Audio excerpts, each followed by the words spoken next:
10 ജില്ലകളെ ബന്ധിപ്പിക്കുന്ന പശ്ചിമതീര ജലപാത ശൃംഖല നവകേരള നിർമ്മിതിയിൽ വലിയ മാറ്റം സൃഷ്ടിക്കുമെന്ന് മുഖ്യമന്ത്രി പിണറായി വിജയൻ പറഞ്ഞു. വടകര മാഹി കനാലിന് കുറുകെ മണിയൂർ നിർമ്മിച്ച മൂഴിക്കൽ ലോക്കം ബ്രിഡ്ജ് ഓൺലൈനായി ഉദ്ഘാടനം ചെയ്ത് സംസാരിക്കുകയായിരുന്നു അദ്ദേഹം. പ്രത്യേകം രൂപകൽപ്പന ചെയ്ത ഇലക്ട്രിക് ബോട്ട് വഴിയാണ് സൗന്ദര്യവൽക്കരണം നടത്തിയിട്ടുള്ളത്.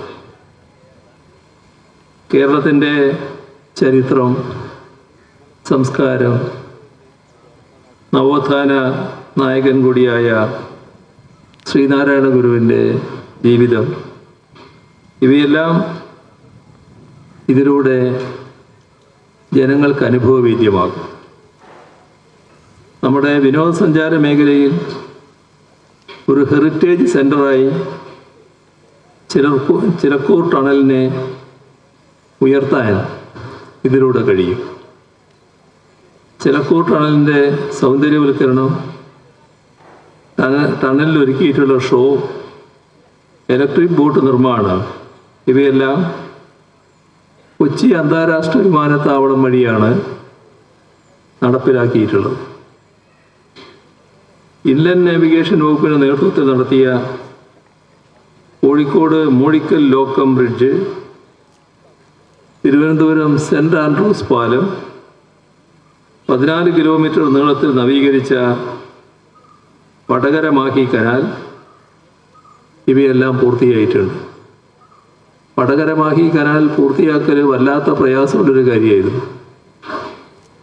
എത്രയോ വർഷങ്ങളായി അതിനുവേണ്ടി ശ്രമിച്ചുകൊണ്ടിരിക്കുകയാണ്. ഇതെല്ലാം നാഷണൽ വാട്ടർവേ നിലവാരത്തിൽ നിർമ്മിച്ചവയാണ്. കേരളത്തിൻ്റെ പദ്ധതിയിൽ നമ്മുടെ നാഷണൽ ഹൈവേ, നമ്മുടെ മലയോര ഹൈവേ, തീരദേശ ഹൈവേ, ഇങ്ങനെയെല്ലാം ഉള്ളതിൻ്റെ കൂടെ ഏറ്റവും പ്രാധാന്യം അർഹിക്കുന്നതാണ്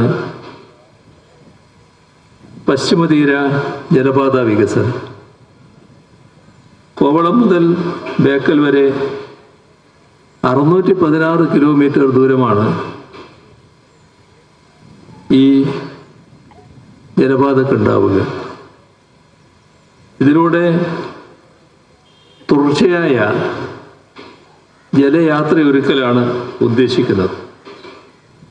കേരളത്തിലെ 10 ജില്ലകളെ ബന്ധിപ്പിക്കുന്ന ഈ ശൃംഖല നവകേരള നിർമ്മിതിയിൽ വലിയ മാറ്റം സൃഷ്ടിക്കുന്നതായിരിക്കും. കേരളത്തിലെത്തുന്ന ടൂറിസ്റ്റുകൾക്ക് ഇതൊരു വലിയ ഹരമാകും. ഇതിലൂടെ യാത്ര ചെയ്യുക, ഇടയ്ക്ക് അവർക്ക് ഇറങ്ങാൻ സാധിക്കും. ആ ഇറങ്ങുന്ന സ്ഥലത്ത് നല്ലതുപോലെയുള്ള ടൂറിസ്റ്റുകളെ ആകർഷിക്കുന്ന എല്ലാം ഒരുക്കാൻ നമുക്ക് കഴിയും. കാഴ്ചകൾ മാത്രമല്ല, നമ്മുടെ നാടൻ വിഭവങ്ങൾ, അപ്പോൾ അതെല്ലാം ആസ്വദിച്ച് ജലപാതയിലൂടെയുള്ള യാത്രയും എല്ലാം കൂടി വരുമ്പോൾ വല്ലാത്തൊരു ഹരത്തിൽ നമ്മുടെ ടൂറിസ്റ്റുകൾ എത്തിച്ചേരും. കേരളത്തിലെത്തുന്ന വിനോദസഞ്ചാരികൾക്ക് ജലപാത നവ്യാനുഭവമാകുമെന്നും പദ്ധതി ടൂറിസം രംഗത്ത് വലിയ മുന്നേറ്റത്തിന് വഴിയൊരുക്കുമെന്നും മുഖ്യമന്ത്രി പറഞ്ഞു. വർഷങ്ങളായുള്ള പരിശ്രമങ്ങൾക്കൊടുവിലാണ് വടകര മാഹി കനാൽ നവീകരണം സാധ്യമായതെന്നും അദ്ദേഹം കൂട്ടിച്ചേർത്തു. വടകര മാഹി കനാലിന് കുറുകെ 17.6 കോടി രൂപ ചിലവിൽ കോട്ടപ്പള്ളിയിൽ നിർമ്മിക്കുന്ന പാലത്തിന്റെ പ്രവൃത്തി ഉദ്ഘാടനവും മുഖ്യമന്ത്രി നിർവഹിച്ചു. മണിയൂർ പഞ്ചായത്തിലെ മൂഴിക്കൽ വടകര മാഹി കനാൽ കുറ്റ്യാടിപ്പുഴയിൽ ചേരുന്ന ഭാഗത്താണ് മണിയൂർ തിരുവള്ളൂർ പഞ്ചായത്തുകളെ ബന്ധിപ്പിക്കുന്ന ലോക്കം ബ്രിഡ്ജ് നിർമ്മിച്ചത്. ജലപാതയുടെ ഭാഗമായി ഇരുകരകളെ ബന്ധിപ്പിക്കുന്നതിനോടൊപ്പം കനാലിൽ ശുദ്ധജലം നിലനിർത്താനും ഉപ്പുവെള്ളം കയറുന്നത് തടയാനും പാലം സഹായകരമാകും. ജലയാനങ്ങൾക്ക് തടസ്സമില്ലാതെ കടന്നുപോകാൻ ആവശ്യമായ ഉയരത്തിലാണ് പാലം നിർമ്മിച്ചിരിക്കുന്നത്. 31.42 കോടി രൂപ ചെലവിൽ തീരദേശ കപ്പൽ ഗതാഗത ഉൾനാടൻ ജലാഗത വകുപ്പ് മുഖേന ഊരാളുങ്കൽ ലേബർ കോൺട്രാക്ട് കോപ്പറേറ്റീവ് സൊസൈറ്റിയാണ് നിർമ്മാണ ചുമതല നൽകിയിരുന്നത്. ചടങ്ങിൽ കെ.പി. കുഞ്ഞമ്മദ്കുട്ടി MLA അധ്യക്ഷനായി. കടത്തനാടുകാരുടെ ചിരകാല അഭിലാഷമാണ് വടകര മാഹി കനാൽ യാഥാർത്ഥ്യമാകുക എന്നത്. 1957 മഹാനായ EMSന്റെ നേതൃത്വത്തിൽ ആദ്യത്തെ സർക്കാർ അധികാരത്തിൽ വന്നപ്പോൾ അന്ന് ജലസേചന വിഭാഗം കൈകാര്യം ചെയ്തിരുന്നത് ജസ്റ്റിസ് വി.ആർ. കൃഷ്ണയ്യരായിരുന്നു.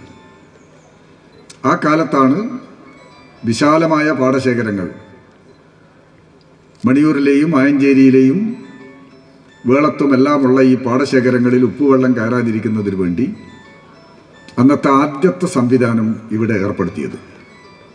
ഞാൻ മനസ്സിലാക്കുന്നത് ജസ്റ്റിസ് വി.ആർ. കൃഷ്ണയ്യർ തന്നെയാണ് ഈ പഴയ ആ കരിങ്കൽ കെട്ട് കാണുന്ന ആ പഴയ സ്ഥാപനം ഉദ്ഘാടനം ചെയ്തത്. ആ കാലഘട്ടത്തിലെ നിർമ്മാണ ചാതുരി നമുക്കിപ്പോഴും നോക്കിയാൽ ആസ്വദിക്കാൻ കഴിയും.